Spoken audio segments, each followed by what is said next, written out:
Back in the boat shed and taking a break from sailing.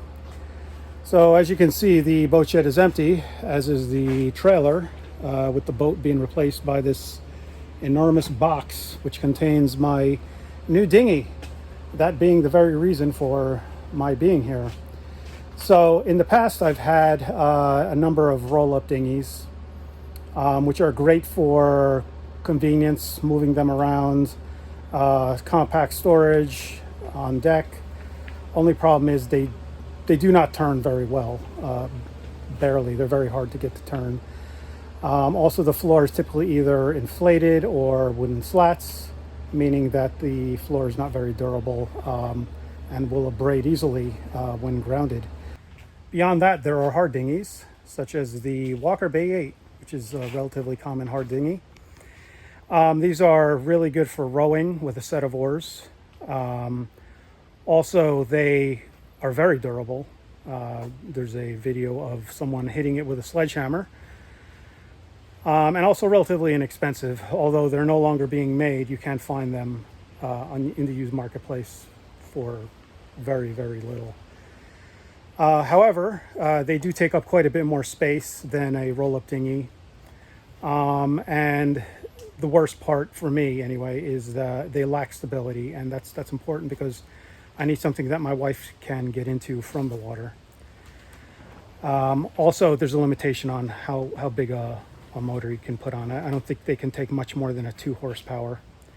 So that brings us to the hybrid of the two, and that is the RIB, rigid inflatable boat.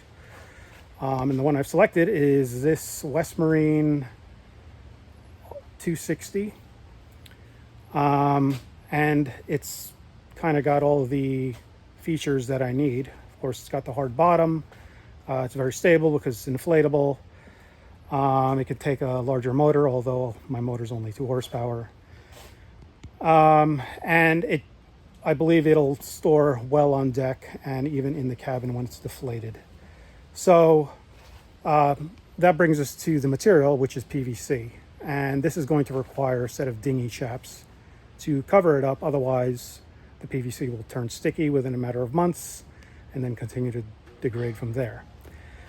But the first job I need to do before that is to install a set of dinghy wheels, because these are very difficult to move by yourself. So I will get to that first.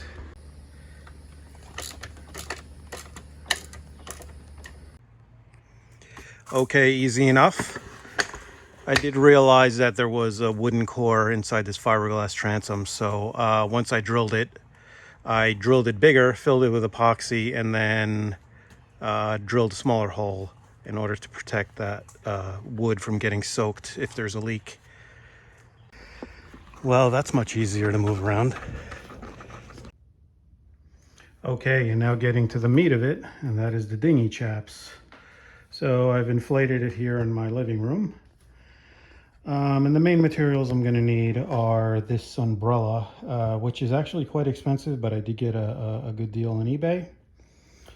Some velcro, hook and loop type stuff to glue it's going to get glued onto the PVC, and then the fabric will get attached to that. That's only 1 inch wide. I wish I had gotten the 2 inch. And as an option, I have some vinyl that I'll use for chafe protection, and I will kind of figure that out as I go along. And the first step will be to create a template using this clear plastic sheeting. And in fact, this is the same plastic that came with the dinghy. It was wrapped up in it.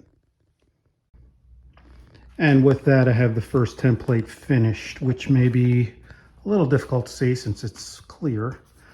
But it starts here and goes to here. The tubes actually start to curve right around here. So the other sections will probably do in 2 pieces here. But this is the longest section, and probably the most complex, although it wasn't that difficult. I just kind of made slits for the openings for these things. And then once they poke through, I kind of just drew where I had to cut, making sure it was all aligned. also on the inside where the valve is, or one of the valves. Then I have this odd situation here, this flap of PVC, and I opted to just make a slit, go underneath, and then later I'll probably sew on another flap to cover this. And then the other sections I need to do is the tapered part, the two curved pieces that I mentioned, and then the front piece. And the other side will just be a mirror image of this. So I should be able to use the same template with the exception of maybe the two valves. And here we are with the completed template. So let's see, we have one section, 2, 3, 4, and then one in the front. These 4 technically should mirror that, but I already know that this one long section,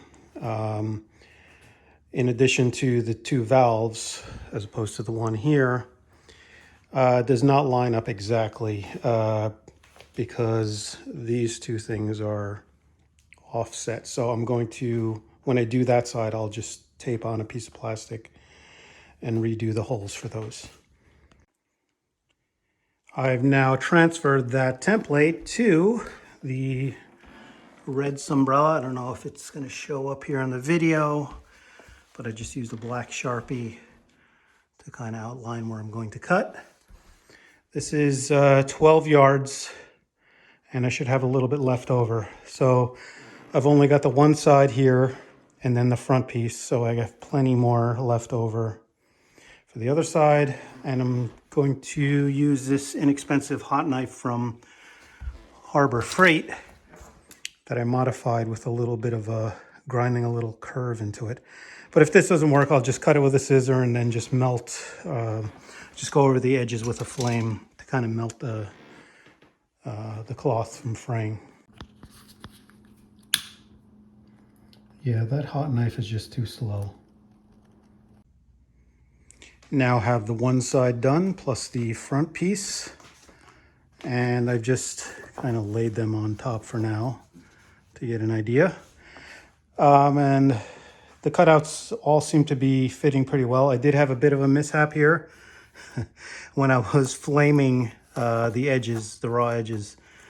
This one ignited and it melted a little. So it's probably not going to matter because I'll be putting a piece of like a vinyl chafe patch here, but I might still cut out that burnt part and sew a piece onto there.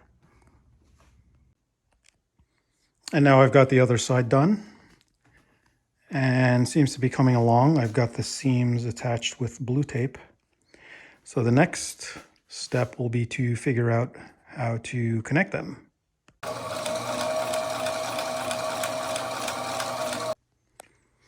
I've got the first 2 sections sewed together, but I don't know how well the overall fit will be until I get a few sections sewn.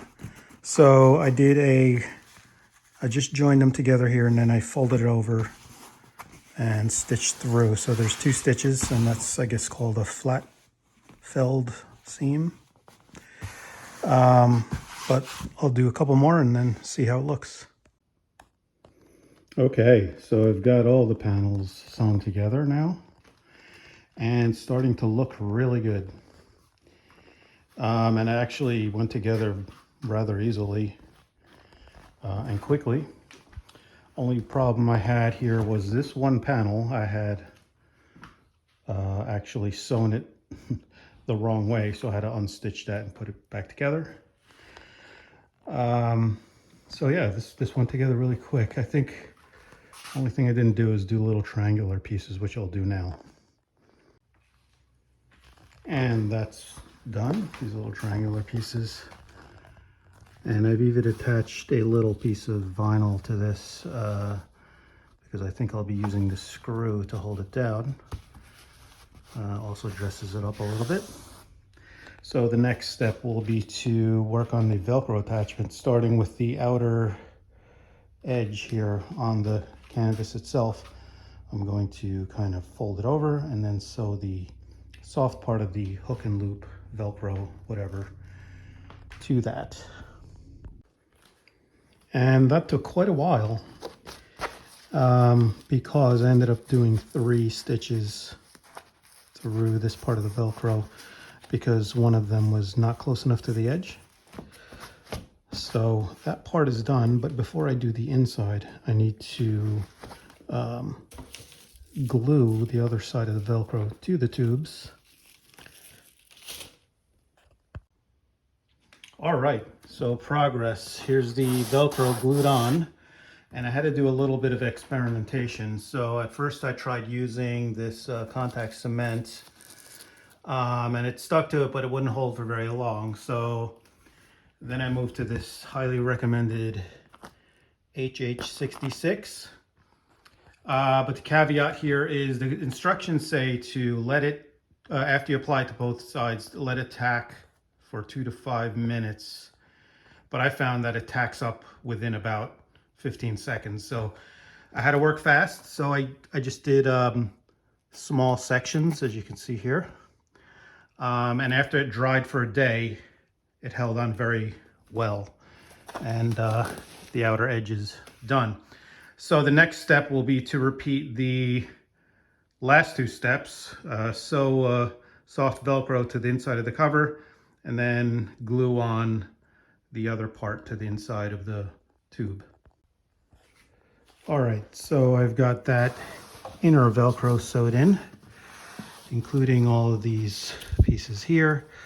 And for these 2 flaps, I had to actually take them apart and redo them so I could put the Velcro in here and then put new vinyl on. So next I just need to glue the other piece of Velcro to the inner tube. And finally I've got that inside Velcro glued in, all in there. And I did it on the flap also rather than using this screw, which I think holds nicely. Only thing is I had to get another bottle or can of this Ep.66. 4 ounces was not enough. I should have probably just got a bigger one. And the last and final step will be to put on the chafe patches on all of the openings. So rather than doing one on each opening, I'm doing these 2 sections. So this is just a plastic template that I made, and I will transfer these 2 to the vinyl. And there we are. So I will get those sewn on and then do the final reveal. And now for the final reveal. So I've got those chafe patches sewed on there, and I put on the original lifeline. This actually acts as an extra handle. Also, I opted to put on another chafe patch here up front, and that looks good.